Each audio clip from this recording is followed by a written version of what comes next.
Advanced level, August 2016, part A, question 7.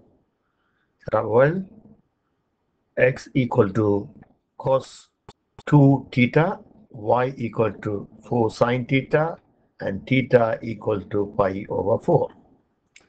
நீங்கள் advance level படிக்கிறபடியால் உங்களுக்கு தெரிந்திருக்க வேண்டிய அவசியம் சில காரணங்கள். sin 2 theta equal to 2 sin theta, அது திரிகோண கணிதம். மற்றது இரண்டு கோடுகள் ஒன்று 90 பாகையில் வெட்டினால் செவ்வனில் வெட்டினால் அது M1, அதாவது முதலாவது சாய்வு மல்டிப்ளை பை இரண்டாவது சாய்வு ஈக்குவல் டு -1. இதை பாவித்து நாங்கள் பிறகு இந்த சாய்வுகளை கண்டுபிடிக்கலாம். ஆகவே இதற்குரிய தீர்வு எக்ஸ் பிளஸ் மன்னிக்கோணம் எக்ஸ் ஈக்குவல் டு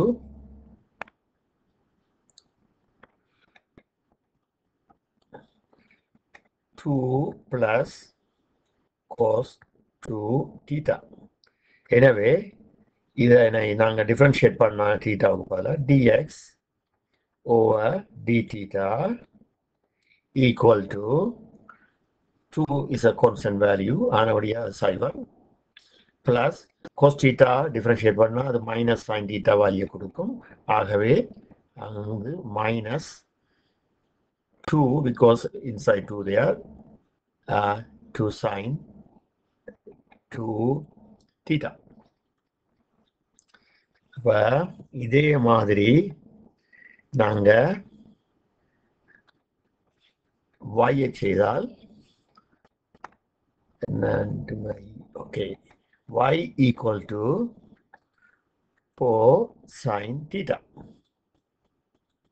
Therefore நாங்கள் இதை டிஃப்ரென்ஷியேட் பண்ணால் dy by d theta அது வந்து எங்களுக்கு 4 sin theta டிஃப்ரென்ஷியேட் பண்ணிங்கன்னா அது cos theta வரும். அது பாசிட்டிவ் வேல்யூ. அப்போ எங்களுக்கு தேவை dy by dx. ஏனென்று சொன்னால் எங்களுக்கு dy by dx தான் அந்த சாய்வை கொடுக்கும் ஒரு கேர்வுக்கு. ஒரு கேர்வில் வந்து நீங்கள் பார்த்தீங்கன்னு சொன்னால் இப்படி ஒரு கேர்வ் இருக்குமான்னு சொன்னால் அதனுடைய சாய்வு எப்பயுமே அது dy by dxக்கு தான் ரெப்ரசன்ட் பண்ணி கொடுக்கும். எனவே நாங்கள் dy by dxை கண்டுபிடிப்போம். முதலாவது டேன்ஷன். இந்த டேன்ஷன் சொன்னால் அந்த தொடரியில் வந்து அதனுடைய இது வந்து M1. ஸோ நீங்கள் இதில் இன்னொரு கோரத்து என்னென்னா அது M2. இதை பார்த்தீங்கன்னா அது 90 degrees. அப்போ இது M1. அப்போ நாங்கள் முதல்ல M1 கண்டுபிடிக்கலாம். இதில் வந்து x and y என்ற கோயிலாம் இந்த கோஆர்டினேட் இருக்கு, ஆயங்கள். ஆனபடியால் நாங்கள் dy by dxை கண்டுபிடிக்கணும். எங்களுடைய dx over theta and dy by இது d theta. ஆனபடியால் நாங்கள் இதை வந்து இந்த ஃபார்முக்கு கொண்டு வரணும். ஆனபடியால் நாங்கள் இப்படி எழுதலாம் dy by d theta. இதை நீங்கள் multiply பண்ணீங்கன்றால் d theta over dx எடுத்தீங்கன்னு சொன்னால் பார்த்தீங்கன்னு சொன்னால் நாங்கள் இதை தலைகளாக இருக்கிறேன். அதனுடைய இந்த d theta கேன்சல் பண்ணப்பட்டால் இது வந்து எங்களுக்கு dy by dx தரும். என்றால் இப்போ இதை மறைச்சி போட்டு பார்த்தீங்கன்னு சொன்னால் உங்களுக்கு dy by dx வரும். ஆகவே நாங்கள் அந்த வேல்யூவை போடுவோம். அப்போ dy by dx எங்களுக்கு 4 cos theta. இதை நாங்கள் என்ன மல்டிப்ளை பண்ண போகிறோம் இதால் -2 sin theta.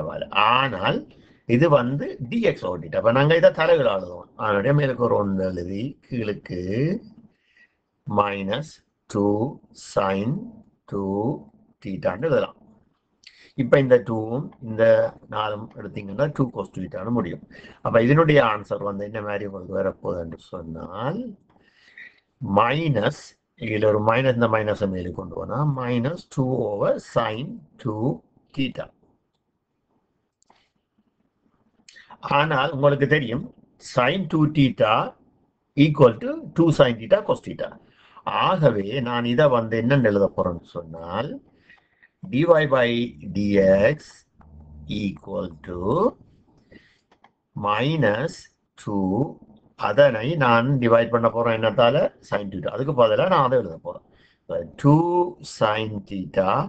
மன்னிக்கணும், இதில் ஒரு cos theta மறந்து போகணும். அப்போ இந்த cos theta இதில் இருக்கணும், நிலப்படாது. அதனுடைய இது 2 cos theta and 2 sin theta cos theta. அப்ப இந்த கொஸ்டீட்டாவே இந்த கொஸ்டீட்டா நீங்க கேன்சல் பண்ணால் இதனுடைய பதில் என்ன மாதிரி வருமானு சொன்னால் மைனஸ் இந்த 2m இந்த 2m கேன்சல் பண்ணலாம். அப்ப 1 ஓவர் மைனஸ் 1 ஓவர் sin தீட்டான்னு வரும்.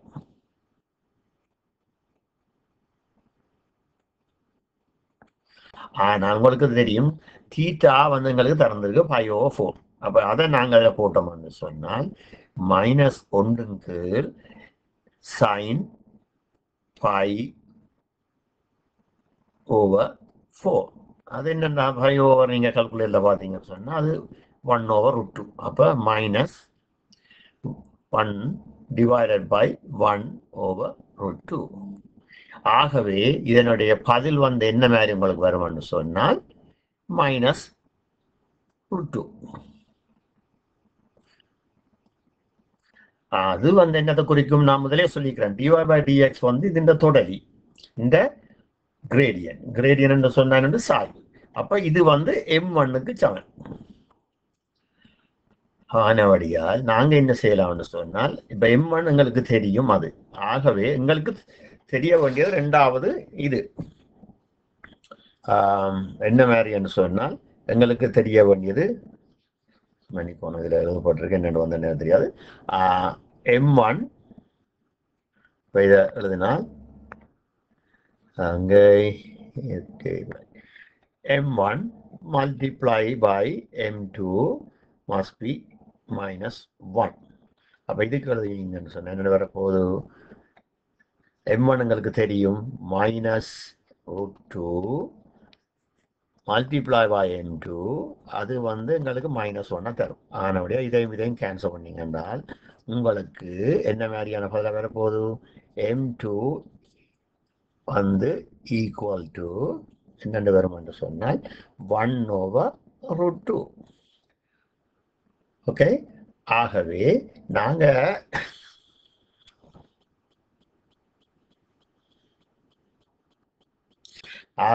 நாங்க இதை என்ன செய்யலாம்னு சொன்னால் இப்ப இதற்கு ஒரு என்னென்று நாங்கள் நார்மலா இந்த ஒரு ஈக்குவேஷன் எழுதுறோம்னு சொன்னாலும் நாங்கள் இந்த அதுக்கு முதல் நாங்கள் இந்த கோஆர்டினேட்டை கண்டுபிடிக்கணும், ஆயங்களை கண்டுபிடிக்கணும். அப்ப அதுக்கு வந்து உங்களுக்கு ஈக்குவேஷன் தெரியும்.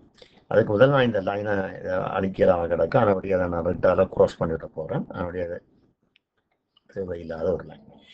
ஆகவே நாங்க இப்ப பழையபடி இந்த கண்டுபிடிக்கிறோம்னு சொன்னால் எங்களுக்கு தெரியும் எக்ஸ் ஈக்குவல் டு இப்ப எங்களுக்கு இது முக்கியமானது இது உண்டு. இதுவும் மற்ற முதல் m1 உங்களுக்கு தெரியும்.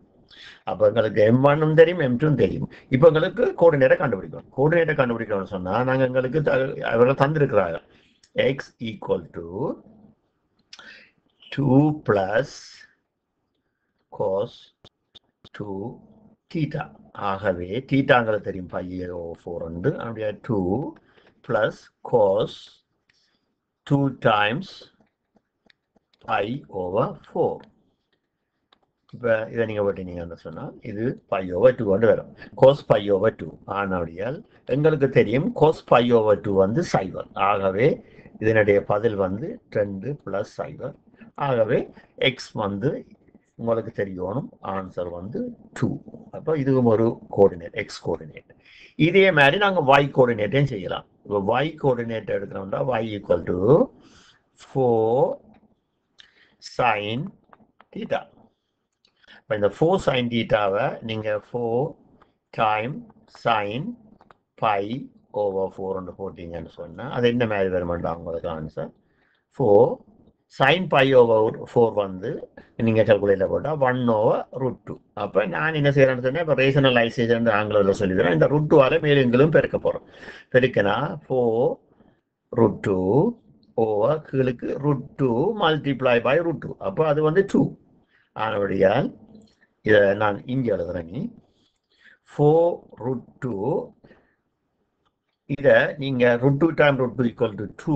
அதனுடைய இதை கேன்சல் பண்ணீங்கன்னு சொன்னா உங்களுக்கு வேற ஆன்சர் y ஈக்குவல் டு 2√2.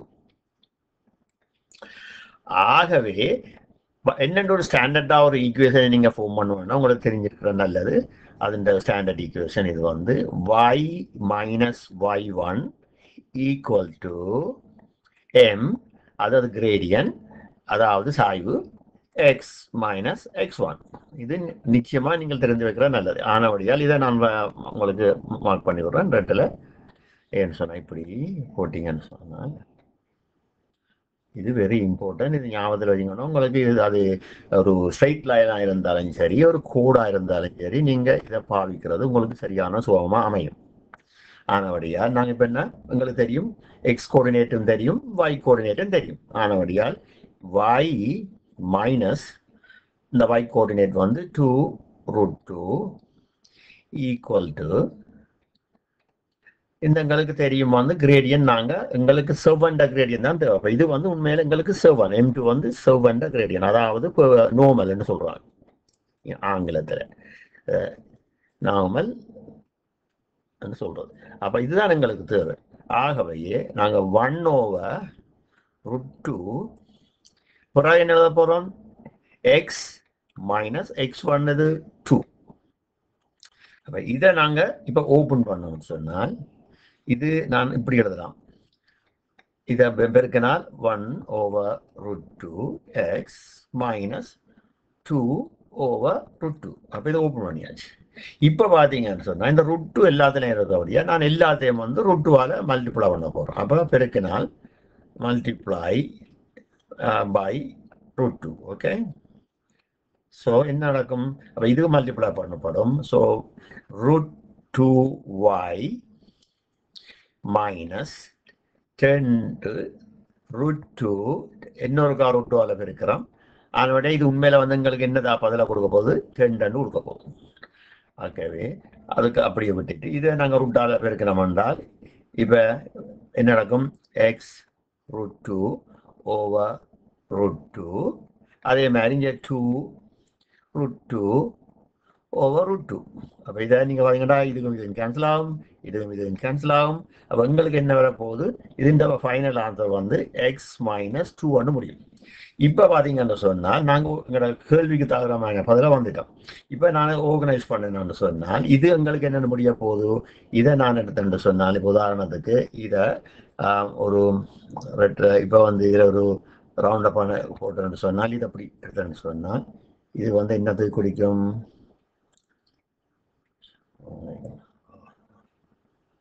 இது வந்து 2 இது 4 கொடுக்கும். அப்ப இதுன்ற ஆன்சர் வந்து 4 போகும்.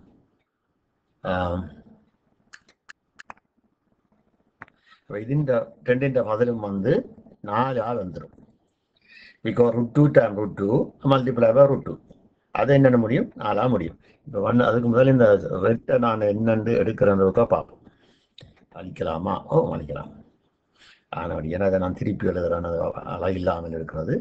ஆகவே என்னென்று எழுதுறோம், இப்போ √2y மைனஸ் இதை நாங்கள் மைனஸ் இப்போ 2 டைம்ஸ் √2 டைம்ஸ் √2 அது வந்து என்னத்தை கொடுக்க போகுதுன்னா எங்களுக்கு எல்லாத்தையும் எடுத்து பார்த்தீங்கன்னா 4 வரும் அதுன்ற பதில். ஆகவே இதை நான் ஆர்கனைஸ் பண்ணியிருக்கேன் சொன்னால் என்ன மாதிரி வரும் என்று சொன்னால் எல்லாத்தையும் ஒரு பக்கத்துக்கு கொண்டு போவோம். அப்போ ஒரு பக்கத்துக்கு கொண்டா வலதை பக்கம் கொண்டு வர சுவா எக்ஸ் மைனஸ் 2 இந்த √y இங்கே கொண்டாடுறேன், √2y எக்ஸ் மைனஸ் √y அங்கால இங்கே பார்த்தீங்கன்னா இது வந்து என்ன வரும், அங்கால வரைக்கும் +4 வரும். அங்கே ஏற்கனவே ஒரு -2 இருக்கு. ஆனபடியா இதனுடைய இது வந்து ஈக்குவல் 0க்கு வரும். ஆகவே உங்களோட ஃபைனல் ஆன்சர் வந்து எக்ஸ் மைனஸ் √2y இதை எடுத்தீங்கன்னா +2 ஈக்குவல் டு 0. இதைத்தான் அவர்கள் உங்களுக்கு பொதுவான சொல்லியிருக்கிறார்கள் இந்த கேள்வியில். ஆனபடியால் நீங்கள் உங்களுடைய ஃபைனல் ஆன்சர் இதுதான். இதில் கொஞ்சம் நான் சில அவசரமாக எழுதினபடியால் சில பிள்ளைகளை விட்டுருந்தால் என்னை மன்னிக்கவும். தேங்க்யூ.